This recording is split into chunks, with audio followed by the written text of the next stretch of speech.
I was a year and a half when my mom and my father they separated because my family was Muslims back then, so it was a big challenge because Muslims like to whoever have family with them need to convert to be Muslim. My father where I came from, women full men, so I'm not gonna be Muslim, and that's it. So the family decide they cannot be together, but my mom had 3 kids, so my father take us away, and as he take us away, I grew up in a village with my grandmother. I was a year and a half. By the time I was growing up, I thought my grandmother was my mom, but no, it was one day I find out my grandmother was not my mother. Then as I was in the village, then I was 9 years old. The school is now in the village. It was not good, and my father decided to come and take me to the city. Then I can have education. That's how I went to the city with my father. As being there, just have the prophetic life that you are with your father, going to school, life is beautiful. One day, we start hearing a gun, people are dying. My father was an officer in my country. The country is West Africa, called Togo. And I was pretty young. I was 12 years old when the war started my country.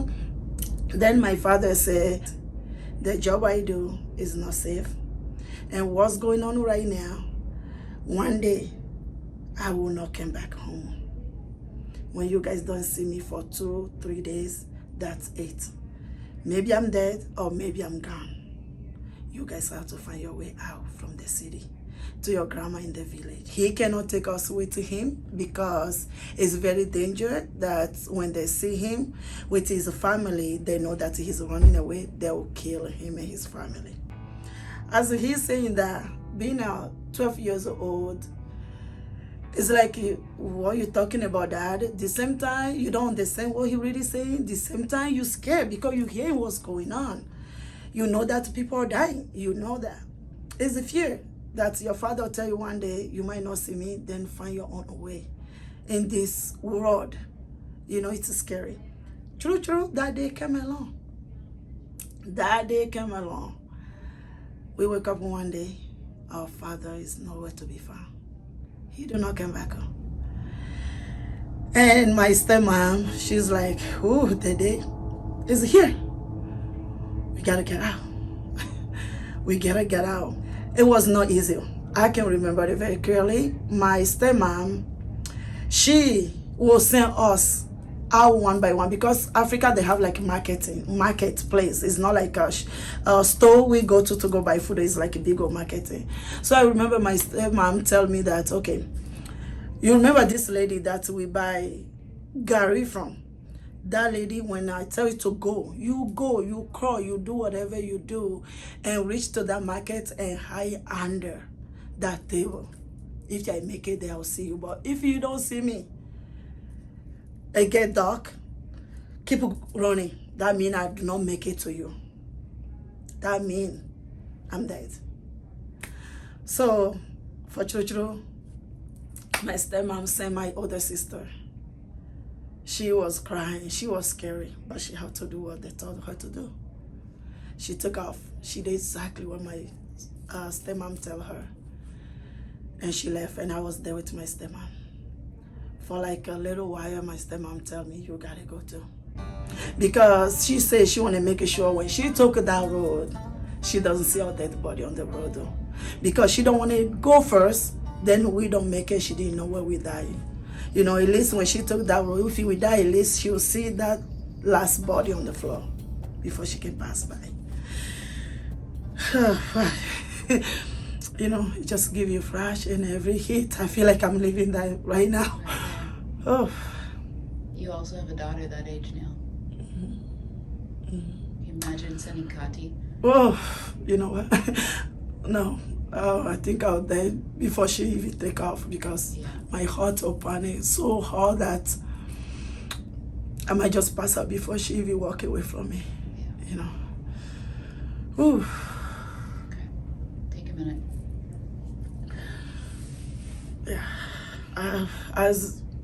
As my stepmom say, okay, baby girl, you gotta go, you gotta follow your sister. I was shaking, panic. But I remember when she was saying it nice, I was grabbing to her clothes like, no, I don't want to go, because she the one I know as a mother, and daddy's not here right now. It's like, you should protect me. Don't send me out there alone, you know. She was saying it nice to the point I was just hanging to her that she have to use that voice, that mean voice, to make me to do it. And she used that voice. And I took off. And I took off. Clothing, hiding. You hear any noisy, you squeeze yourself. You shaking. Nothing. You know, it's like you don't know what's gonna happen. It's like, yeah, they just send you to dog to, yeah, you know that you might not make it, you know. But I did make it to where my sister was. When I went there, my stepmom tell us that when we go there, what we do is like, we say each other is first letter in our name. You say one time, little bit, and you stop. And you waiting for a while, making sure somebody else didn't hear you, try to find you. Then when you don't hear that, you say it again, then, you know, my sister will hear me. So when I get there, I say my sister's name slowly, and I stop. She can handle that table. Do it again, then my sister, because it's cold. So she know it was me, then she crawled back to it, and we were there. For through my stepmom, for a while, hers even take longer than we even thought, like, yeah. But she made it there. She made it, we find each other again, 3. Now we have the journey. Because we left our house now.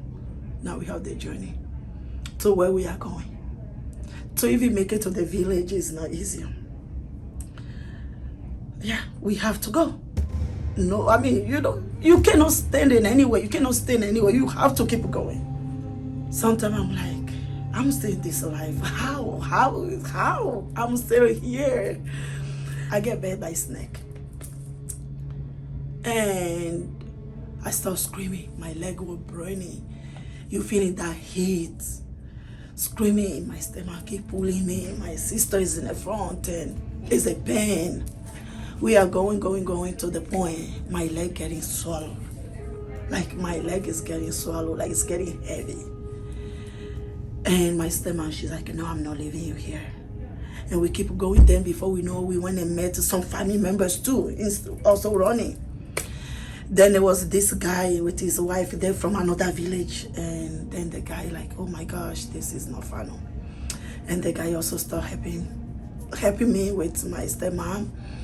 And we are going to the point I'm getting weaker because the pain is getting like one of my leg. The pain is getting stronger. Long story short, what happened, what doesn't happen? This old man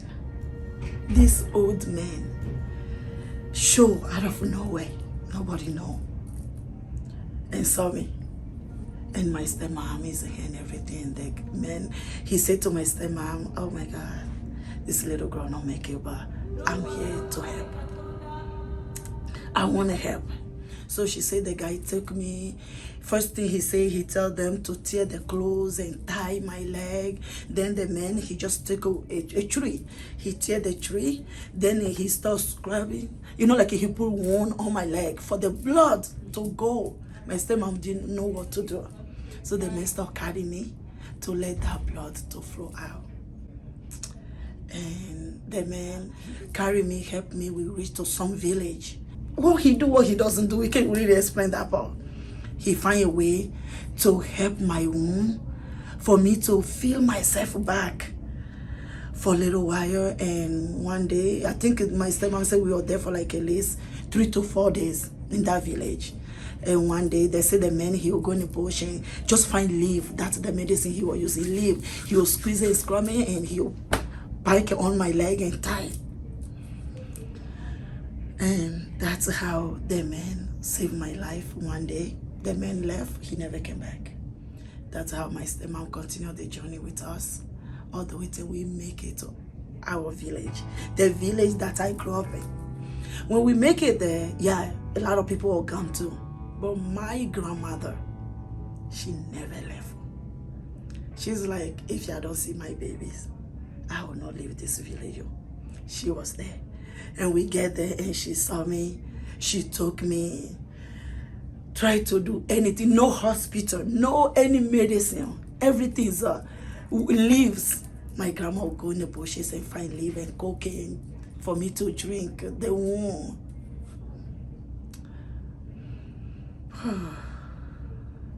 Did your dad make it?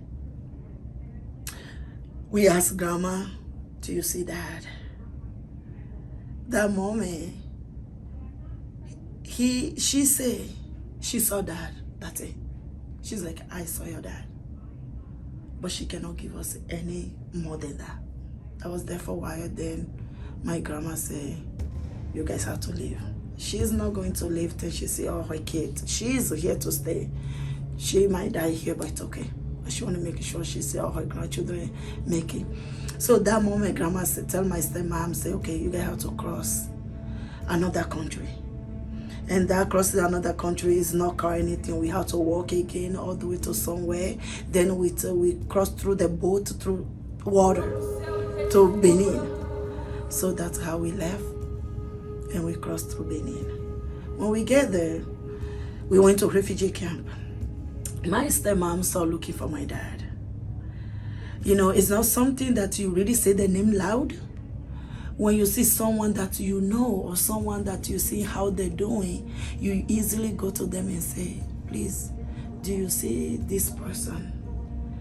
You know, sometimes she even keep my daddy picture with her. She'll show somebody like, please, do you see this man? Oh, she'll see the last name. It take a long time before we find your father. A long time. But he was in that camp too, but different side. Because he was soldier, they cannot leave them among everybody because they are the one people are really looking for. So we were just there for a while. Then someone have to tell my dad that we saw your children. That's how he find us. Happy day. Happy day for sure. That's how refugee camp journey started. Yeah. Okay, so how long were you in the refugee camp? I would say through in Benin 7 years, but in the refugee camp, good 5 years. Then after that, things are getting harder. Living, food. So I decided I had to keep getting out. You know, like you go to the city, go work a little bit, come back. Yeah. So the rest of 2 years I saw fighting for my survival. You know, so I'll go and go walk and come back. Just for me to eat. It's not go work and make money. To go clean somebody's dishes. Somebody that sell food on the street and stuff like that. Then I can eat. Or sometimes pack leftover. You know, people... yeah, people is leftover in their plates. So for me, I ate trash can before. I did. How did the hair come about? How did you learn that? Well, my sister that I was next to get pregnant very young age because eating was being a problem. Daddy is not providing. When government give us little food, we saw so much, it doesn't last. So I start seeing a lot of young girls, they'll get out of the camp, or sometimes some men will tell them, oh, I have this little bit to give you as a food. They go sleep with them. They'll get pregnant, the man will not even be there. And my own sister, that I'm next to, did exactly the same thing. Because she's hungry, she went and slept with other person and get pregnant. And that pregnancy was sad because we're already suffering. And it's like, this is how we all gonna end in this refugee camp? No way.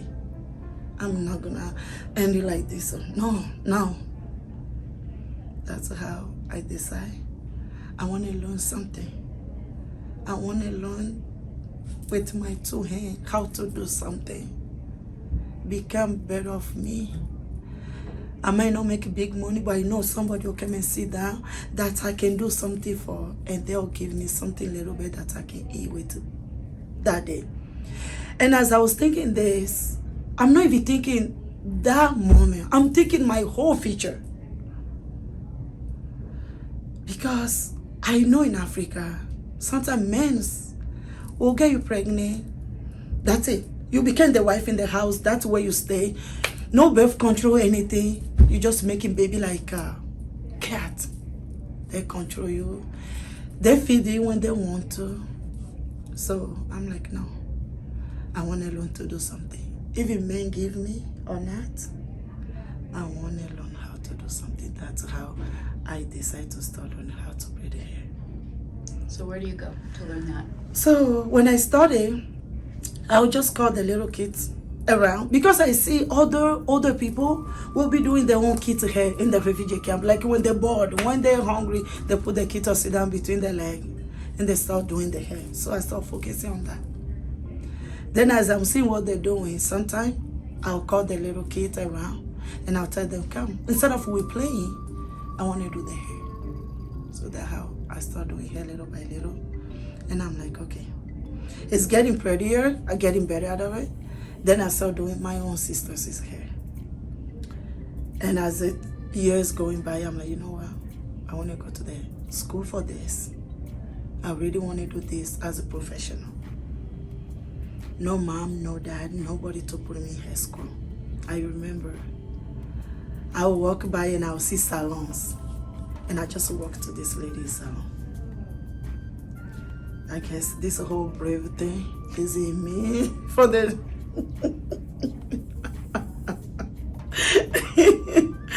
yeah. This whole brave thing is in me. I walked to this lady's salon.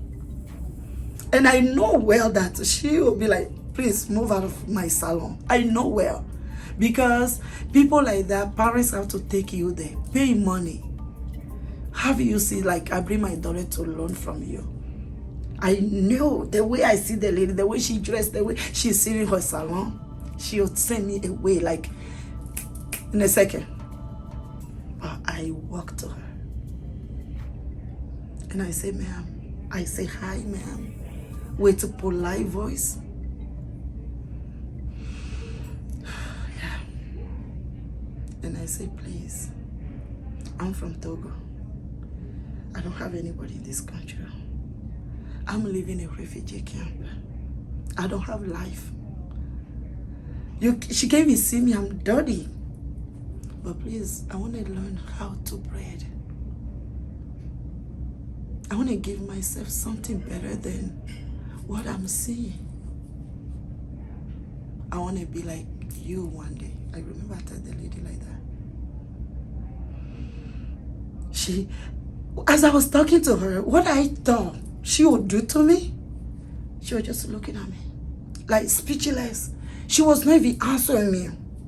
She was just hearing me. And I just continued saying, no, whatever I have in me. And she said, it's okay. You can come here every day as you want. I was like, I'm dreaming. I remember when I left from there, I hugged her with my dirty self. I wish I have those pictures. I have something to show. I would love to put those pictures today. If that memory I have in my head right now, I can put any picture. Dirty me, I jump on her. I remember it was one jump because I know I'm not so clean, but it was that one jump. I'm like, doesn't matter what, you know.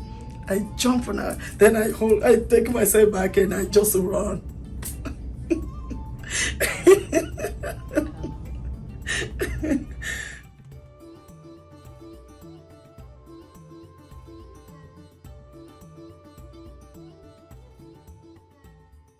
When I first come, I have 7 sisters.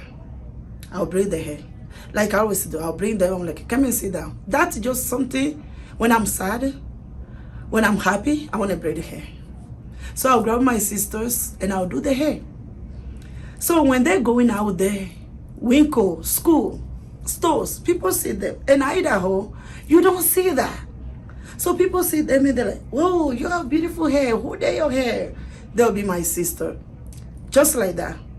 People start asking my sister, can you give me your sister number? Can she do my hair? They will tell them, yeah, she'll do your hair. She loved that. Even my family knows it's my passion. They start giving our number to the friends. And that's how people start coming to me to do the hair. After I start braiding home, I'm like, oh, okay, this will work. They need this here. Then I want to know, okay, can I do this better? What step can I take to become a hairstylist to everyone in Idaho? That's when I find out that no way. What I really learned to do, I cannot practice that here. I have to have the license from the United States as a hairstylist before I can braid. My best friend, my husband, God to call him. He's a creator. The person that say him in this world. He took him back from me and my 3 kids. This dream that I have, this hair braiding that I believe in dearly, that this will feed me. The same time that dream came back in my head that this will feed me again and my kids. So Sonia, why didn't you just go get a license? I want to. Of course, I will do anything that the state tell me to do to get this hair braiding going. I went to go get the license. I make a schedule. I was ready to do it, but I have to do with other paperwork. They say I have to have high school diploma showing that before I can start the school. As I know, I have a high school diploma and I took it there. As the school check on it, they say that is not high school diploma. It's a middle school diploma. That's what it is. It's not the one they need. So to get a high school diploma in the United States, you have to get a GED. Yes. My reading and writing English is not that good. So I have to learn how to read properly, writing properly before I can get my high school, my GED. So it's gonna be a long journey. So journey to get the reading, to get the GED, to then go to cosmetology. It will be 5 years, 5-6 years easily. And I need to feed the 3 kids. So how did you do this? How did you change the state, the laws? Oh, as my God love me dearly, as I have the amazing creator that created me, that I believe that he wanted me here for a reason. I was just home. And then I have these 2 friends that they knew what I be fighting for, what I be wanted. I share with them. I was just home and one of the lady called me. She said, Sonia, we find something on Facebook and we know you will be interested. Find something on Facebook. Okay, what can that be? They're like, we find a lawyer that can fight this case for you, for us. Like a lawyer can fight what case? They're like, this is a hate thing you try to do. We heard something. I'm like, give me the information. Please give me the information you can give me. Anything how to do with hair, my head is there. So that's how I join in, to find out who these lawyers are, what they do, how good they are. And they're in California. They're not even in Idaho. This lawyer was in California. When they hear my story, they're like, wow, they can do this. They know they can do this. That's how they tell me, we will be in Idaho and work with you. So where are we at now? Well, I believe in life that, anything that can grow, start it from little. Right now, I'm located on Fairview and Eagle Road, right across from Walmart on Fairview and Eagle. Because I know that I do good job, give me the chance to do your hair for you I guarantee you will come back to me to get your hair done again and again.